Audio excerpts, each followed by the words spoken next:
다리오 왕의 조서가 내림에 유브라데 강 건너편 총독 다뜨네와 스달보스네와 그들의 동관들이 신속히 준행하니라. 유다 사람의 장로들이 선지자 학개와 이도의 손자 스가랴의 권면을 따랐으므로 성전 건축하는 일이 형통한지라. 이스라엘 하나님의 명령과 바사왕 고레스와 다리오와 아닥사스다의 조서를 따라 성전을 건축하며 일을 끝내되 다리오 왕 제6년 아달월 3일에 성전 일을 끝내니라.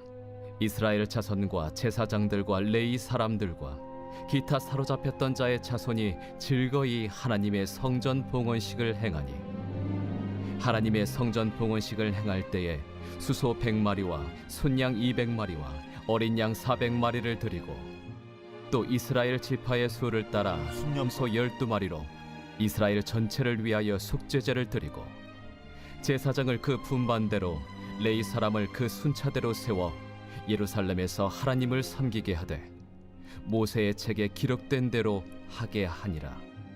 사로잡혔던 자의 자손이 첫째 달 14일에 유월절을 지키되 제사장들과 레위 사람들이 일제히 몸을 정결하게 하여 다 정결함에 사로잡혔던 자들의 모든 자손과 자기 형제 제사장들과 자기를 위하여 유월절 양을 잡으니 사로잡혔다가 돌아온 이스라엘 자손과 자기 땅에 사는 이방 사람의 더러운 것으로부터 스스로를 구별한 모든 이스라엘 사람들에게 속하여 이스라엘의 하나님 여호와를 찾는 자들이 다 먹고 즐거움으로 이레 동안 무교절을 지켰으니 이는 여호와께서 그들을 즐겁게 하시고 또 아수르 왕의 마음을 그들에게로 돌려 이스라엘의 하나님이신 하나님의 성전 건축하는 손을 힘있게 하도록 하셨음이었더라.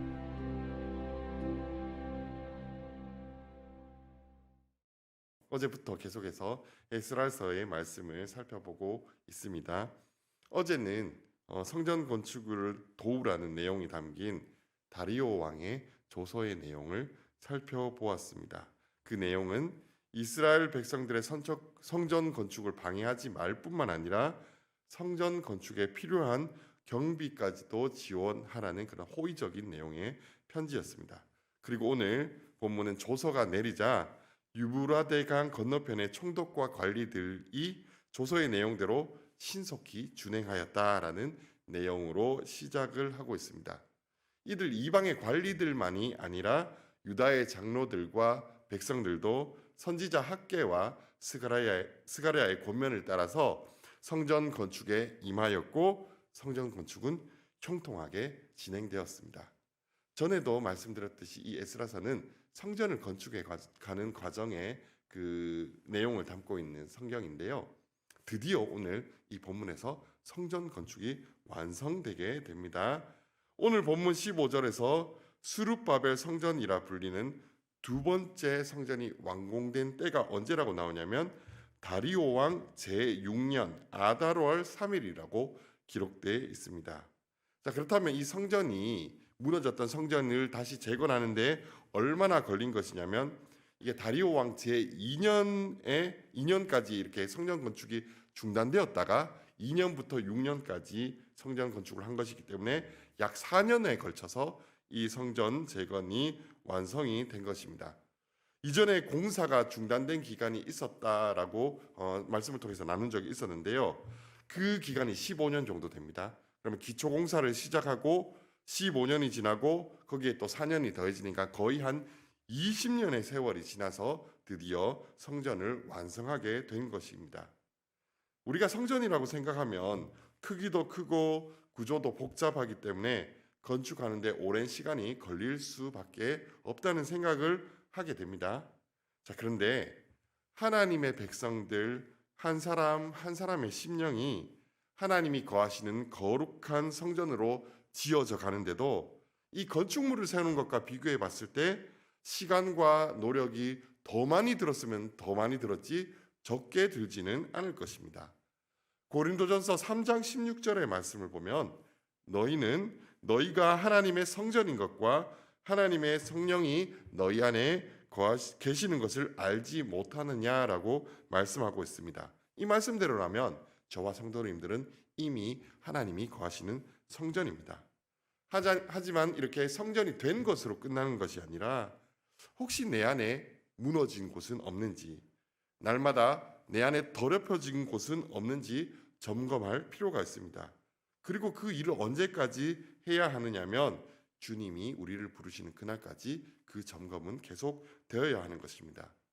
오늘 본문에서 유다 백성들이 선지자 학개와 스가랴의 권면을 따랐던 것처럼 말씀으로 내 안에 세워야 할 곳을 세워가는 작업은 끝까지 우리가 해야 하는 것입니다.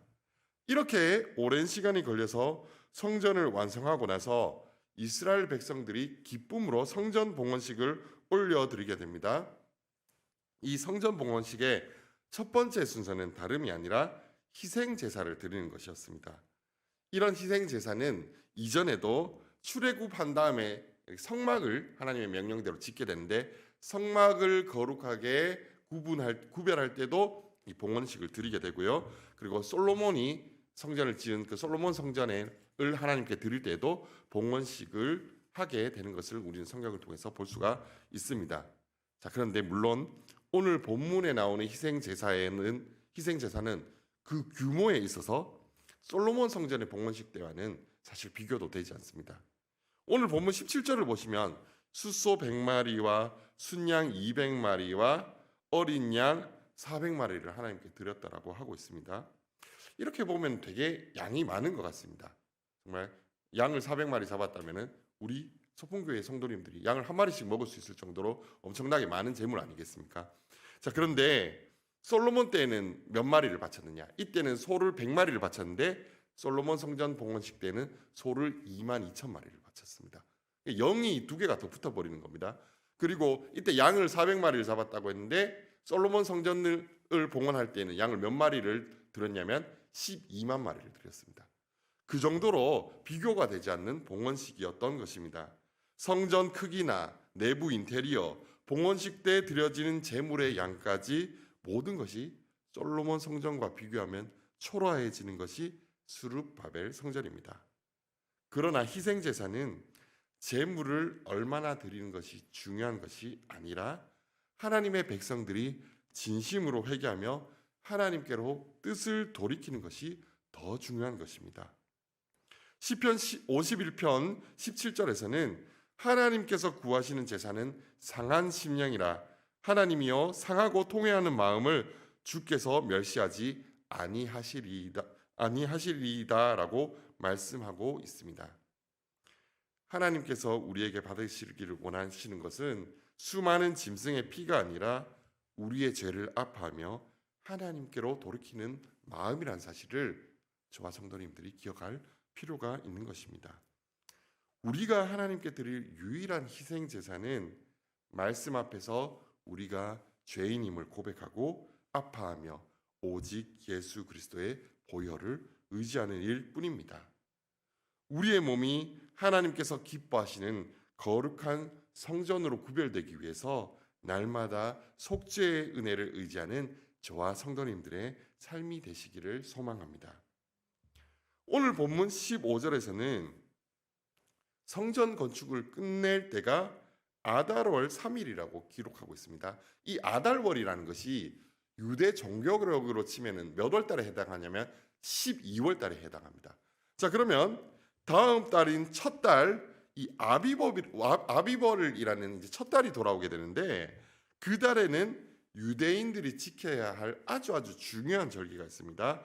1월 14일 날 지키는 이 절기는 무엇일까요? 바로 유월절입니다. 19절부터는 이스라엘 백성들이 유월절과 무교절을 지키는 내용이 나오고 있습니다.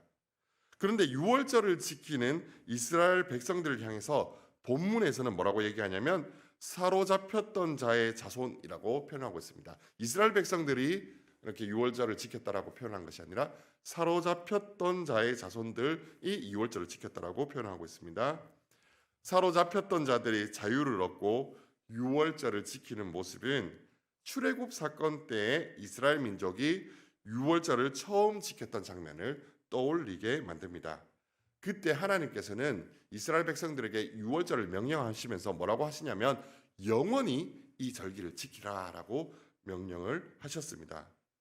하나님께서 영원히 유월절을 지키라고 하신 이유는 이스라엘 민족을 구원하신 은혜를 잊지 않도록 하기 위해서였습니다. 사실 유월절에 이스라엘 민족이 구원을 받은 것은 그들이 이스라엘 민족이기 때문이어서가 아니었습니다. 또한 그들에게 죄가 없어서 그들은 구원받을 수 있었던 것은 더더욱 아니었습니다. 하나님께서 유월절 어린 양의 피를 보시고 재앙을 내리지 않고 넘어가셨기 때문에 이스라엘 민족은 구원을 받을 수 있었던 것입니다. 그런데 이스라엘 민족이 이 구원의 은혜를 잊었을 때 그들은 하나님을 떠나서 범죄하고 타락하는 모습을 보게 됩니다. 그리고 이스라엘 백성들이 다시 획기적으로 하나님께 돌이킬 때마다 온 나라가 지키는 절기가 바로 이 유월절입니다. 히스기야 왕 때 종교개혁이 일어나게 되는데요. 그때에 유월절 잔치를 지키는 것을 보게 되고요. 그리고 요시야 왕 또한 종교개혁을 일으켰던 그런 왕인데 그도 유월절 잔치를 통해서 오랜 타락을 청산하고 하나님께 돌아가는 그 출발점으로서 이 유월절을 지키게 되는 것을 보게 됩니다. 저와 성도님들 또한 하나님께서 베풀어 주신 구원의 은혜를 잊어버릴 때가 종종 있습니다. 나 자신이 얼마나 죄인인지를 잊어버리고 하나님께서 베풀어 주신 은혜를 잊어버릴 때 하나님을 떠나 범죄할 수밖에 없음을 우리는 참 많이 경험하게 됩니다. 그렇게 하나님을 떠나게 되었을 때 다시 하나님께로 돌이킬 수 있는 방법은 무엇일까요? 바로 유월절을 기억하는 것입니다. 유월절 어린 양이신 예수 그리스도의 은혜를 기억하며 다시 그 은혜를 붙잡는 것입니다. 유월절의 회복을 통해서 하나님의 크신 사랑과 은혜를 기억할 때 우리 삶 속에는 어떤 놀라운 일이 일어나게 될까요? 바로 본문 22절의 말씀처럼 하나님께서 주시는 즐거움으로 가득하게 됩니다. 제가 22절의 말씀을 읽도록 하겠습니다. 즐거움으로 이레 동안 무교절을 지켰으니 이는 여호와께서 그들을 즐겁게 하시고 또 아수르 왕의 마음을 그들에게로 돌려 이스라엘의 하나님이신 하나님의 성전 건축하는 손을 힘있게 하도록 하셨음이었더라. 아멘. 앞서 16절에 성전 봉헌식을 드릴 때에도 이스라엘 백성들이 즐거이 봉헌식을 행했다고 말씀하고 있습니다. 이스라엘 백성들이 즐거이 하나님의 말씀에 순종하고 성전을 건축하고 하나님을 섬기고 봉헌식을 행하고 유월절을 지키는 모습들을 통해서 참 이들이 20년 동안 걸쳐 지은 것이 단지 건축물로서의 성전만은 아니었구나라는 사실을 깨닫게 됩니다.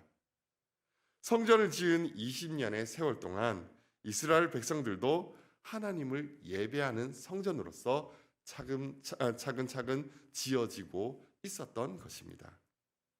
저와 성도님들의 신앙생활 가운데서도 하나님께서 날마다 우리를 세워가시고 성전으로 지어가시는데 때로는 그 시간들이 너무 길고 더디게 느껴질 때도 있습니다. 이스라엘 백성들이 겪었던 것처럼 하나님의 명령대로 살려고 몸부림치고 노력하는데 그로 인해서 원치 않는 어려움이 생길 때도 있습니다.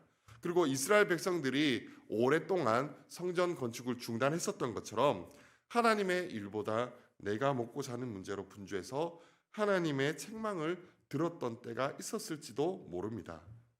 그러나 분명한 것은 하나님께서 시작하신 일은 오늘 본문에서처럼 하나님께서 언젠가는 완성해 주신다라는 것입니다. 비록 하나님의 역사가 더디게 느껴지더라도 하나님께서 우리를 말씀으로 재촉하실 때에 다시 자리를 털고 일어나서 순종의 자리로 나아가다 보면 정말 영영 완성되지 않을 것 같던 그 성전이 완성되었던 것처럼 저와 성도님들의 삶도 하나님께서 기뻐하시는 거룩한 성전으로 완성되어 갈 줄로 믿습니다. 오늘도 하나님의 은혜와 사랑을 기억하면서 그분이 원하시는 뜻에 순종하며 나아가는 복된 삶이 되게 해달라고 기도하는 그런 기도의 시간이 되시기를 소망합니다. 기도하시겠습니다.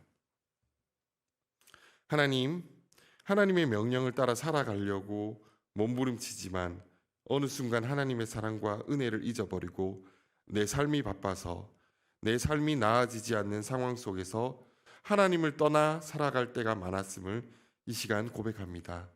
이 시간 우리의 마음을 하나님께로 돌이키기를 원합니다. 하나님의 은혜로 우리를 충만케 하옵소서. 구원의 감격을 회복시켜 주시옵소서. 다시금 하나님의 말씀을 쫓아 죄의 자리를 떠나 하나님께서 원하시는 복된 삶을 살아가도록 인도하여 주시옵소서.